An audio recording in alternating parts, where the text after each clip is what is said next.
Bonjour Nadine, je suis ravie de te Bonjour. retrouver aujourd'hui. Bonjour, moi aussi, ravie. Ça me rappelle nos bons moments de coaching C'est qu'on a ça, arrêté il n'y a pas si longtemps. c'est Euh, ça.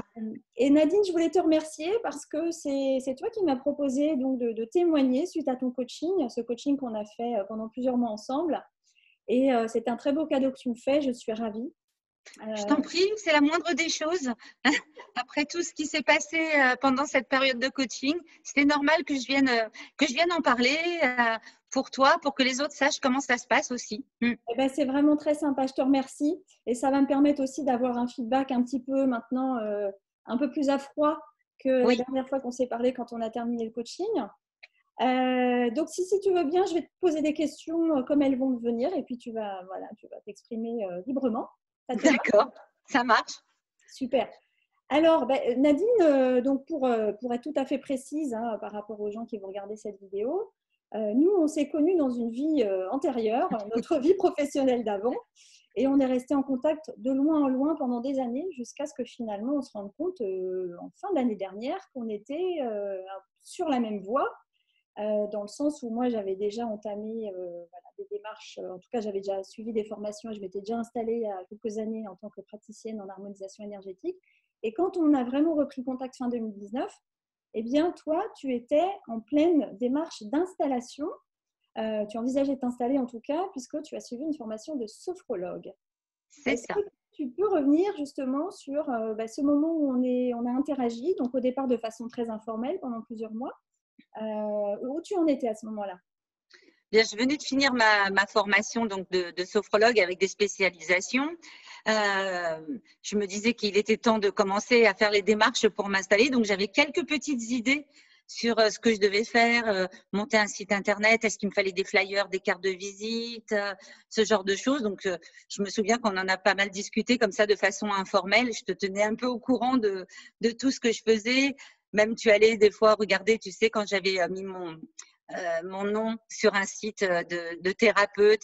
Tu m'avais fait un feedback par rapport à ça, etc. Donc là, on a pas mal échangé. Moi, j'ai commencé à développer un peu tout ce que j'avais en tête. Donc le site internet, le statut, voilà, les flyers, les cartes de visite, tout ça, c'était à peu près carré dans ma tête, on va dire. Et puis, ben, il a fallu commencer à penser à s'installer. Et là, déjà, je commençais à me poser des questions. Mmh. J'ai été distribuer mes flyers, je suis allée un peu frapper aux portes, etc. Mais là, ça commençait déjà un peu à s'embrouiller dans ma tête parce que c'était bah, quel client, qui je vais frapper à la porte de qui, est-ce que je prends tout ce qui vient, oui mais attention, est-ce que je vais pas me remettre dans des trucs qui sont contraires à mes valeurs, c'est pas du tout ce que je veux. Bref, voilà, ça commençait déjà un petit peu à cafouiller. Et puis bah, est arrivé mars 2020 où j'ai ouvert mon cabinet, le 9 mars exactement. Je me rappellerai longtemps parce que je l'ai fermé le 16. C'est bien, il faut en rire, tu as raison, a posteriori. Oui, surtout que maintenant je peux en rire. Je te dirai pourquoi tout à l'heure par D'accord. rapport à la fin de notre coaching. Ouais. Ouais. Oui, parce que donc le Covid, enfin, confinement au moment où tu te lances. Oui, c'est mauvais plan. Ouais. C'est très très mauvais plan. J'étais pas du tout à l'aise avec l'idée de faire des trucs sur Internet. Moi, les réseaux sociaux, tout ça, c'était pas trop ma tasse de thé en fait. J'étais pas franchement à l'aise avec ça. J'étais pas à l'aise avec le fait de faire de la visio, mais du coup, j'étais coincée. J'étais dans un entonnoir. Ouais. Tu étais quand même curieuse, si je puis me permettre. Oui, Je me souviens que tu avais participé à l'atelier que j'avais organisé par le biais de la oui, communauté des thérapeutes qui réussissent, l'atelier pour voilà, tester les séances à distance. Et tu étais pleine de bonne volonté et d'énergie. Et c'est en testant que tu t'es dit que finalement, ce n'est pas forcément des choses qui te correspondaient, le travail à distance. ouais. Voilà, mais bon, Oui, tu as oui. essayé. Mais voilà, en participant notamment, comme tu dis, à tes ateliers, tout ça, en allant farfouiller un peu, je me suis dit que plutôt que de rester chez moi à m'ennuyer et à tourner en rond en attendant le déconfinement, il allait falloir que je teste un peu des trucs, mais pour moi, pour me donner des challenges. Et d'ailleurs, Hmm. à ce moment-là, tu m'as pas mal aussi, tu m'as pas mal boosté en me disant, bah, essaye, tu verras bien. Enfin, voilà. C'est ça que Qu'est-ce tu as que fait tu. ta première vidéo en live. C'est ça, c'est ça, c'est ça. J'ai fait ma première vidéo, je sais plus quand c'était, mais c'était suite à un truc aussi qu'on avait fait ensemble, où j'avais fait une vidéo là-dessus. Je me rappelle plus ce que c'était. C'était sur la communauté des thérapeutes aussi, où j'avais testé ma première vidéo, effectivement. Ouais, ouais. Voilà, donc on est en plein déconfinement. Donc ça, je m'en souviens bien, ouais. Ouais. Et du coup, voilà, le déconfinement arrive en mai. Et il y a eu plein de choses qui ont tourné dans ma tête pendant cette période où on a été enfermés. Donc, j'ai commencé à faire ma première vidéo. J'avais l'histoire de mon petit-fils qui était à Paris que je ne pouvais pas aller voir. Donc, j'ai commencé à écrire des sophrocontes, à les mettre sur les réseaux, patati patata. Donc, à me découvrir un peu des affinités avec ce type de choses. Ouais. Mais pour autant, le déconfinement arrivant, donc on pouvait reprendre notre activité. J'étais vraiment paumée au niveau de quel client, que faire. Tu vois, je me posais sans arrêt des questions du style oh oui, mais là, c'est pas le moment, je vais pas aller embêter les gens, ils sont en plein déconfinement, ils sont comme moi, je vais pas demander à intervenir ici ou là, voilà. Donc, j'étais vraiment, vraiment paumée à ce moment-là. Et donc, c'est là que je me suis dit que j'avais besoin d'être aidée, vraiment. Parce que plus ça avançait, moins j'avais confiance en moi, plus j'avais des doutes. Moins j'avais de certitude sur la clientèle avec laquelle je voulais travailler.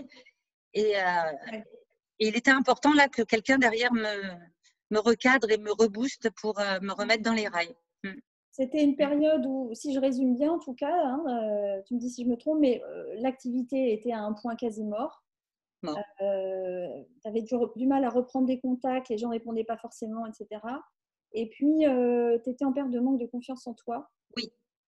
Et justement, je me souviens que c'était un de tes objectifs essentiels. Enfin, il y en avait deux objectifs principaux hein, quand on a commencé le coaching. Puisqu'en première séance, en première session, on a travaillé sur quels étaient tes objectifs, ce que tu voulais atteindre à la fin du coaching. Et je me souviens très clairement qu'il y avait reprendre confiance en moi et oser aller vers les gens pour me faire connaître. Et ce qui est important de dire aussi, c'est que tu es quelqu'un qui est très motivé, tu aimes ce que tu fais, tu es courageuse. Merci. Mais il y avait encore des freins. En tout cas, tu les ressentais intérieurement, même s'ils n'étaient pas visibles de l'extérieur. Oui, complètement. Est-ce que c'est bien ce dont tu te souviens pour tes objectifs? Oui, c'est tout à fait ça, Amélie. C'est même complètement ça. Donc, on a travaillé en fait sur… initialement, c'était un coaching de 3 mois. Et puis, avec les semaines de congé, on est arrivé en tout à une durée de 4 mois. Ouais. Puisqu'on a intégré des congés dedans. Comment tu décrirais ce qui s'est passé en fait pendant ces semaines et ces mois de coaching? Moi, il y a plusieurs choses qui m'ont vraiment marqué pendant ce coaching. La première chose, c'est comment tu arrivais en fait par le biais de questions à me faire prendre conscience moi-même. Donc, c'est presque un peu comme je fais dans mon boulot, mais sauf que quand c'est pour soi, c'est un peu compliqué. Voilà. À me faire prendre conscience moi-même de mes propres freins, de pourquoi j'y arrive pas, de ce qui me manquait pour aller de l'avant. Ça a été une grosse prise de conscience. Hein. Ça a duré sur les 3 premières séances où vraiment je me disais, je travaillais entre nos séances, tu vois. C'est un peu comme un psy.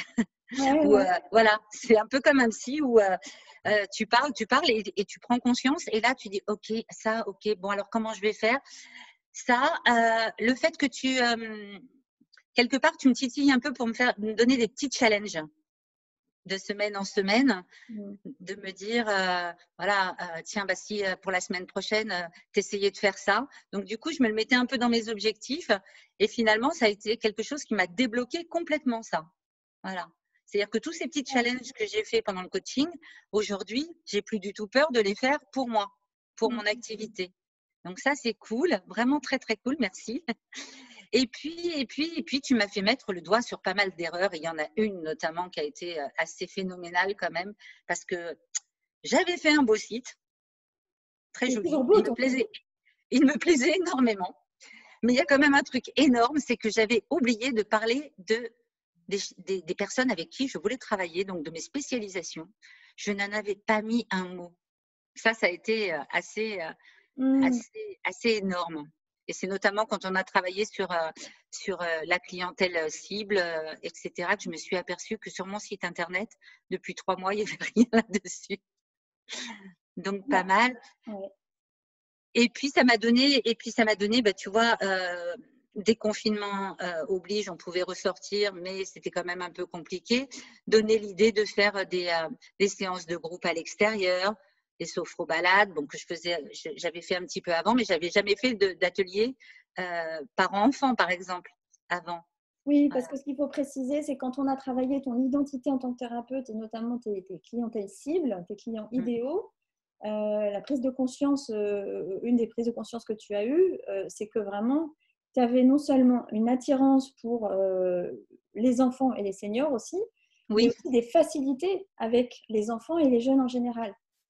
oui, puis vraiment, ouais, Donc, ça une t'a envie de amené travailler, ouais. naturellement à avoir plus d'idées par rapport à cette cible. C'est ça, c'est ça, c'est ça. Ouais. Et donc, finalement, quel a été le plus grand apport, tu dirais, de ce coaching? Si tu devais retenir une chose qui te semble déterminante et qui vraiment va à changer en fait ta manière d'appréhender ton métier, de le vivre et de l'exercer. Eh bien, ça serait franchement, les peurs, hein, se sont envolées. Et du coup, bah forcément, quand tu as moins peur, tu as plus confiance en toi. Donc, tu expérimentes au fur et à mesure des choses parce que tu n'as plus peur d'expérimenter. Voilà. Tu te dis, je fais une vidéo, je la mets en ligne et je vois ce que ça donne. Après tout, ça plaît pas, c'est pas. Et souvent, finalement, ça marche, hein, ça plaît en plus, donc c'est cool. Donc, c'est ces peurs qui se sont envolées et qui finalement me redonnent de plus en plus confiance en moi, de tester des choses, d'aller vers les gens, de ne pas hésiter. Par exemple, tu vois, ce matin, j'organise une sophro-balade et j'organise un atelier. Euh, j'ai fait ma petite liste de prospects, de gens voilà, que j'avais déjà en contact. Avant, je me serais dit, oh ben non, je vais pas leur envoyer parce que mais ça va les déranger. Puis non, recevoir la pub, moi, j'aime pas ça, puis ceci ou puis cela.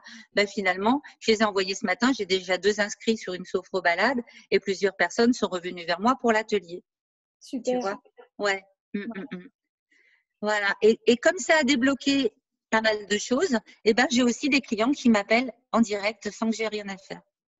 C'est ça aussi qui est remarquable. Moi, la façon dont je vis les choses, hein, c'est au-delà du fait qu'un accompagnement, ça a la vertu de soutenir, d'accompagner, de donner confiance. Ouais.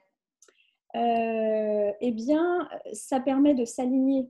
Tu étais déjà quand même bien sur le bon chemin, mais il y avait des petites zones où tu t'éparpillais, où tu perdais de l'énergie, etc. Il y avait un sujet de posture et de confiance en toi. Et à partir du moment où tout ça, ça s'est ajusté, Oui. ça a été beaucoup plus aligné et aujourd'hui, les choses visiblement deviennent très fluides. Mais carrément. Mais Du carrément. coup, les clients arrivent. Carrément. Carrément. D'autant plus que bah là, par exemple, cette semaine, mon nombre de clients, c'est 4 cette semaine, alors que je viendrai ouvrir, hein, du coup. Je viendrai ouvrir puisque vacances en août, je viendrai ouvrir là fin août. Donc, cette semaine, j'ai 4 clients qui sont des adolescents. Donc, c'est complètement aligné avec le type de personnes et ce sont des personnes qui sont venues sans que j'aille les chercher. C'est des appels, voilà, comme ça. C'est des nouveaux clients parce que tu as tes C'est des anciens nouveaux clients, mais il y clients. a des nouveaux clients Oui, ouais. qui sont dans Donc, ta cible en qui plus. sont dans ma cible. Oui, qui sont dans ma cible. Donc, tu sens que, voilà, comme je suis, comme tu dis, alignée, beaucoup plus tranquille et beaucoup plus, avec plus de confiance en moi, etc., bah, les choses viennent aussi plus facilement à moi. C'est génial. Ouais. C'est super. Je suis Bah tellement ouais. contente de toi. Bah, merci Amélie, hein. Bah, avec plaisir. Et du coup, Ben, comment tu vois l'avenir là, par rapport à ton activité? Comment tu te sens? je me sens continuer à faire beaucoup de choses. J'ai plein de trucs que je lance, mais cette fois-ci, je les lance en adéquation avec moi-même et pas seulement pour les lancer en me disant, on verra bien ce que ça donne. Maintenant, je les lance en me disant, bah tiens, ça j'ai envie de le faire. Par exemple, l'atelier que je vais faire à la fin du mois, ça c'est un truc. Avant le coaching, je ne l'aurais jamais fait. Je suis allée rencontrer des auto-entrepreneurs dans un espace coworking. Et puis en rentrant à la maison, je me suis dit, tiens, mais c'est sympa cet endroit, je pourrais peut-être proposer de faire une séance de sophrologie. J'ai créé une séance spéciale reprise pour les collaborateurs d'entreprise. Ben voilà, et ben du coup, hop, je vais l'animer 25 septembre. Avant, je n'aurais jamais pris cette initiative. Ce que j'entends, c'est que tu avais déjà des idées, en fait, hein, à la base. Tu es quand Oui, même très créative, oui, mais tu oui, avais des freins, tu n'osais pas. Maintenant, tu dis, ah, ça me fait plaisir, j'y vais. c'est ça. Et c'est vraiment le but. Je suis très contente d'entendre ça parce que vraiment, mon objectif, c'est à la fois de challenger pour faire avancer, tester des choses, mais que chacun reste, encore une fois, en accord avec soi. C'est-à-dire, on va pas, je ne vais jamais inciter les personnes à faire des choses qui ne leur conviennent pas, qui ne leur font pas plaisir. Et donc, un des objectifs dans le coaching, c'est de vous aider à savoir qu'est-ce qui vous convient, qu'est-ce qui vous met dans la joie, qu'est-ce qui vous correspond le mieux, puisque c'est à partir du moment où vous serez dans votre joie que ça fonctionnera le mieux. C'est ça. Ouais. C'est exactement ça. Et pour ça, tu as vraiment une grande écoute, une grande et belle écoute pour amener à ça. Tu as donné beaucoup de ton temps pour ce coaching, pour m'amener vraiment à prendre conscience de ce que je voulais faire et de ne pas me mettre en opposition à mes valeurs, parce que j'étais un peu partie là-dedans finalement. Donc, ça m'a vraiment remis j'étais sur le chemin, mais j'étais en train de partir sur des petits chemins de traverse.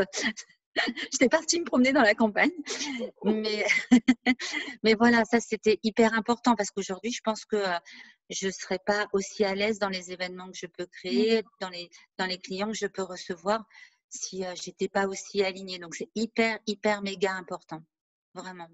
Wow, super. Ouais. Merci pour tout ça, Nadine. Est-ce que tu as envie d'ajouter autre chose Ben, ou on a dit l'essentiel? on a dit beaucoup, beaucoup de choses. Enfin, surtout moi, je suis pipelette. Mais je voudrais dire surtout, c'est que de temps en temps, quand on se lance dans une activité de thérapeute, on a l'impression qu'on va y arriver tout seul. Au départ, on a l'impression, on est tous comme ça, et en plus, on a tous ce sentiment de toute façon, au début, je vais pas faire ma chochotte et je vais prendre les clients qui viennent à moi parce que ça va être compliqué, etc.